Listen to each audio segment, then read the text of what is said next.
Thank you for the opportunity to testify on behalf of the Department of Justice. As my colleagues have just said, we are committed to continuing to work hard to protect the American people from the threat of illicit drone use. But to do so most effectively, we need additional legal authority. As drones become more and more prevalent in our airspace, merely continuing with our current authorities is insufficient to address the current scale of the threat. More than 2 years ago, I and others from DHS and the FAA testified before a Senate committee about this growing threat and the need for a more durable and significantly expanded legal framework. Since that time, the Congress has provided extensions of existing counter-drone authority while considering how best to expand it. We are very grateful that both the House and the Senate continue to agree that this authority must not lapse.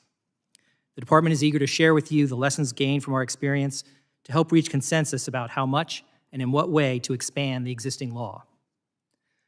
Now, the reason we need legal authority is that without it, use of the most effective types of drone detection and counter-drone technologies could violate criminal laws, including those that prohibit destroying or disabling aircraft in flight and intercepting signals and communications. As has just been said, our current authorities will lapse within the next 10 days unless reauthorized. So our first priority is for Congress to reauthorize the existing law. But I know that this committee and others have also been working on legislation to go well beyond that, and we are eager to work with Congress on a bill that will help keep the American people safe. Now, as described in our written testimony, the two most important issues for us are, number one, broadening the types of sites that law enforcement can protect from nefarious and suspicious drone uses. So, for example, to cover, as was mentioned in the opening statements, airports and critical infrastructure like power plants and chemical facilities. So we need to expand the types of sites that can be protected. And then number two, as my colleague from the FBI just mentioned, it's about empowering state and local law enforcement and operators of critical infrastructure to engage in counter-drone efforts themselves nationwide.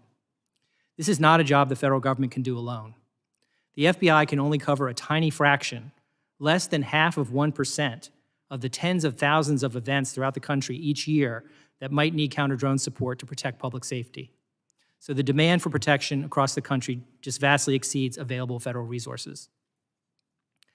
To be clear, this activity can and must be done while safeguarding Americans' privacy and civil liberties.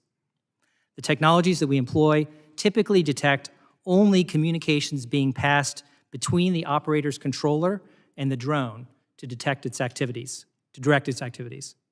They do not extract text messages, email, or internet search histories from phones or tablets used to control drones, nor do they allow law enforcement to listen to voice calls.